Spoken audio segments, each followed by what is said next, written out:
One of the guards I was really looking forward to watching this year was Rob Dillingham, hands down. I said it before in a vid. He was one of my favorite players in college last year. He's from this side of town. He's from NC, so I always support. I'm always gonna show love to people from where I'm from. But big topic of discussion: Rob Dillingham not getting minutes with the Timberwolves. When the NBA made this post, right? Matt Barnes said, "Has he been hurt or is he just not playing?" Even Matt Barnes, a former NBA player, is like, "Why the hell is he not playing? Like, it doesn't make any sense." Now, I understand if trying to develop him and stuff like that, but we got to look at the bigger picture here. The person playing in front of him is Mike Conley. I understand Mike Conley is a vet. He has experience. But I don't believe in sitting players on the bench just watching. Like, you have to play some sort of minutes to develop a player. They have to play some sort of minutes. He's sitting on the bench and Mike Conley's in like year 18. You can't tell me you can't give him like 10 to 15 minutes, 12 minutes, like something.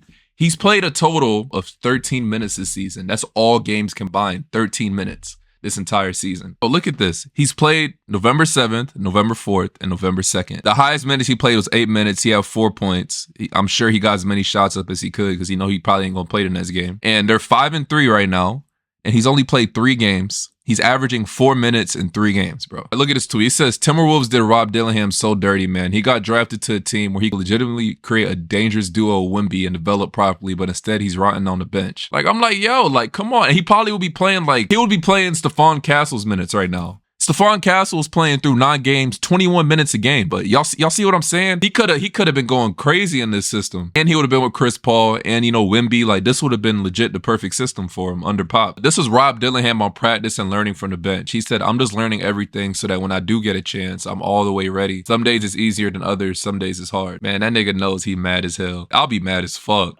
Really, I'm just learning everything. So when I do get a chance, I'm all the way ready.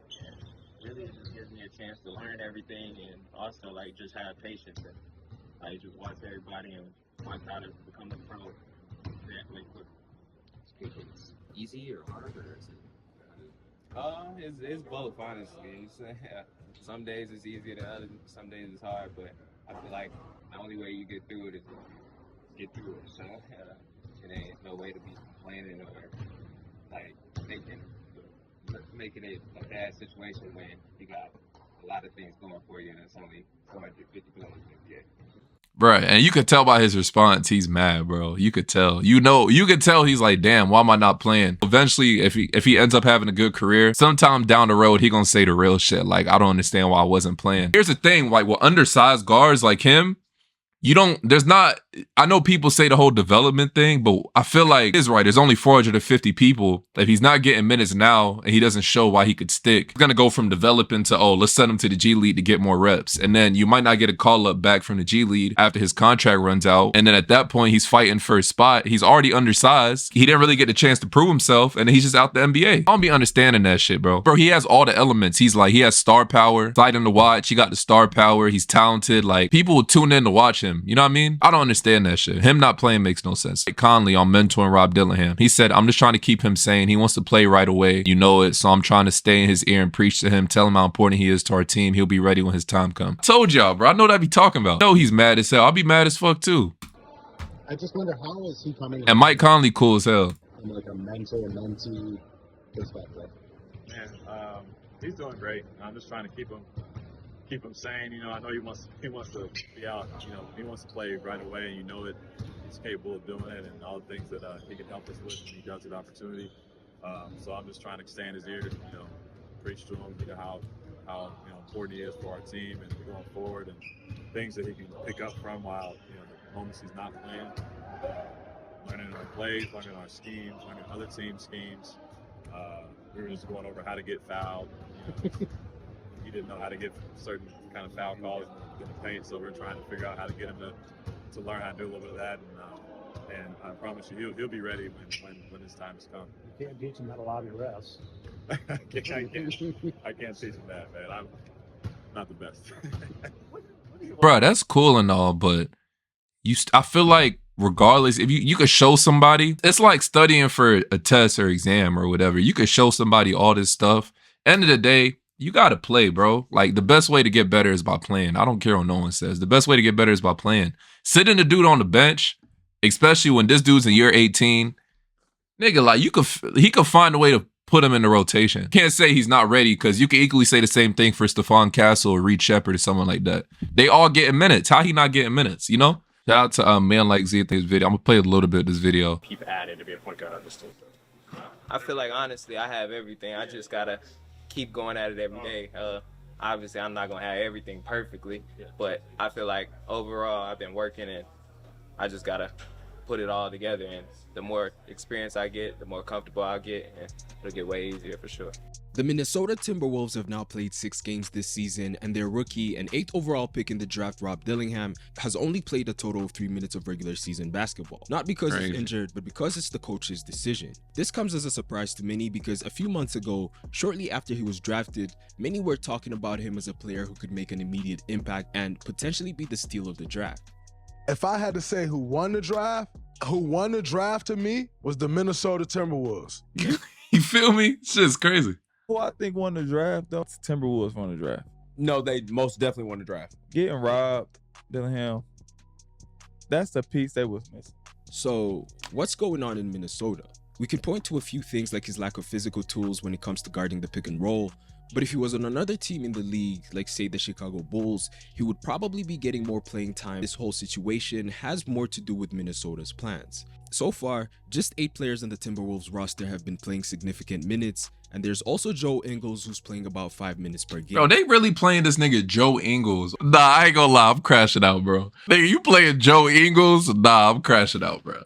I'm crashing out. Y'all know them NBA niggas that you watch play, and you're like, bro, I'm not gonna like. One for me was Leonardo Barbosa. I was like, bro, or Leon, I don't know how to say his name. I'm like, I don't give a fuck what no one say. I'm cooking that nigga. But Joe Ingles is one of them type of people. I don't give a fuck what no one says. I'm cooking him, bro. That's crazy. Like, he doesn't, that's so crazy to me. Timberwolves coach Chris Finch had shared that the coaching staff hopes to finalize a 10-man rotation, and with third-year forward Josh Minot making his season debut against the Spurs, in which he played 10 minutes, it lets us know that unless there's a major change like a trade or an injury, Rob won't consistently be in the rotation and that he won't be playing significant minutes, at least not in this season. And that already raises some concerns for Rob Dillingham in Minnesota and what to expect from him going forward. But maybe some of these issues were already there right from draft night. Many of you remember this, but on draft night, many NBA fans were waiting to see where Rob Dillingham would land in the lottery for a couple of reasons. Rob is one of the most exciting players in this draft class, as he had shown in the last couple of years, going back to his time at the Overtime Elite, where he first got on the radar of many fans with his incredible handle and electrifying play. Here we go. This is a oh my God. Nate, look at you. Nate. Oh Nate. My God. But the reason he's in the league today isn't just because of that, but it's because of the incredible college campaign that he had at Kentucky, where he proved that his game is not just flashy, but that it can stage like the SEC, where he averaged 15 points, nearly 4 assists, and a steal per game. But most impressive to many was his shooting with 47.5% from the field and 44% from three-point range, which showed that he was an NBA-ready prospect. That was enough to land him in the lottery draft, and on draft night, many fans were still waiting to see where Rob was heading because there was a possibility that he could land on the Spurs, which would have created one of the most electrifying young duos in the league with him and Victor Wembanyama. Let's talk a little bit about the San Antonio Spurs. Yeah, what do you think watching someone like Victor Wembanyama play? What would it like to be playing alongside him? I mean, it would be amazing. The San Antonio Spurs select Rob Dillingham from the University of Kentucky. For a second, it looked like it actually happened, but soon after his name was called, the Minnesota Timberwolves traded for him. This also created some excitement in NBA fans because to the average basketball fan, Rob and Anthony Edwards sounds like a show to watch every time they step on the court. And it also made some sense as a move that was positioning Minnesota to have a young point guard who could run the offense for the second unit in the meantime, while being mentored by Mike Conley to run the main unit in the future, since the 37-year-old Conley won't be in the league for many more years to come. A guy that can score off the bench. They needed a young point guard, but they also needed a scorer off the bench that could help AE, and he can get buckets. And now he about to go play behind Mike Conley. But a part of me was confused by this trade because the Timberwolves were just coming from the Western Conference with a solid roster that looked like it didn't need much change, especially through the draft. So trading for Dillingham didn't make much sense in that regard, but it was also a bit confusing because he's a player who needs the ball a lot in his hands in order to thrive. We saw this in the preseason where he had his best performances like his 15-point and 7-assist game against Denver, and then a 21-point performance against the Lakers. In each of those games he played over 20 minutes, and he also combined for 34 shots in those 2 games. With how ball dominant the other core pieces of the Wolves offense are, like Ant and now Julius Randle and Mike Conley, who's their starting point guard, you just knew that Rob wasn't going to keep playing that way, especially since he had a couple of games where he really struggled with his efficiency. So when you factor all that in, you see that Rob Dillingham was positioned to be a bench role player at best as soon as he was drafted. But at the moment, he hasn't even been playing a bench role, and it makes you wonder why. In addition to his struggles with shooting the ball, his defense is also a bit of an issue. At about 6'2" and 165, Rob is a bit of a defensive liability, and one thing Chris Finch hangs his hat on is defense. The Timberwolves led the league in defensive rating last season, and you know that they hope to continue that dominance, and it's exactly why they've invested so much in Rudy Gobert. But now, okay, I understand that, but if you know this, why? He could have told the front office, I'm not going to play this kid. You know what I'm saying? Because if you could equally say the same shit for Trae Young. Oh, he doesn't play defense. He doesn't do this. But I feel like Rob's one of those players that they give you so much on the offense that, like, the defense, it kind of evens out. You know what I'm saying? But he does take hella shots, but over time he'll become more efficient. I still don't get, why'd y'all pick him up if you're not going to play him? I don't get that. I'm telling you, what's going to happen? I really feel like he doesn't end up getting minutes. He going to end up in the G League, and then he won't be able to get a call up. And then from that, you just out the NBA, you know? So I don't know.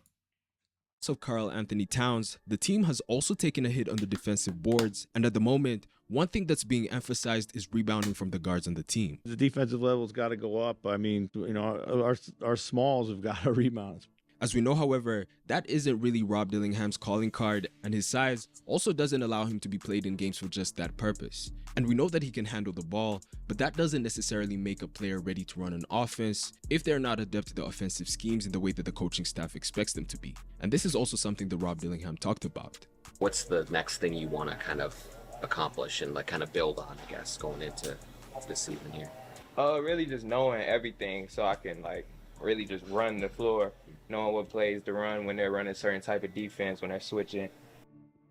Unfortunately, what this means is that what Rob can currently provide to the Timberwolves is not what they need from him because they're getting it from other stars. And what the team could use at the moment, which is rebounding and defense, is not what he can provide at an elite level. So the fit is a little bit problematic, and it has been from the start, because if you think about all the other players that Rob Dillingham was compared to coming into the draft, you see that Minnesota was never an ideal situation for his development. Some of the players that scouts compared him to were Kemba Walker and Brandon Jennings, whom younger NBA fans might not be familiar with. Personally, I see a lot of flashes of Darius Garland in Rob's game as well, and I think that he can develop into that kind of player. And Garland, much like Dillingham at the moment, was said to be a defensive liability mostly due to his lack of size, and he also had some struggles with his efficiency back in his rookie season. He was even dubbed the worst player in the league by the end of his rookie season, but the Cavs were patient with him because his talent was clearly there, and he eventually learned through those mistakes and became an all-star. But what he had that allowed him to develop into that player that he is today is something that the Timberwolves can't really afford to give to Rob, and that's the freedom to play and learn through his mistakes. With Rob Dillingham, his situation is actually quite the opposite of what it was for Garland, because the Timberwolves just came from the conference finals, and so naturally, their goal this season is to take that next step and reach the finals, or at the very least, be the same team that they were last year. And for a team that has such high expectations, it's no surprise that they're not willing to let Rob Dillingham play important minutes, especially at a time when they're having a rough start to the season, but it also makes you wonder why they traded for him in the first place. That's crazy. What are your thoughts on that in the comment section? And as always, it's your boy.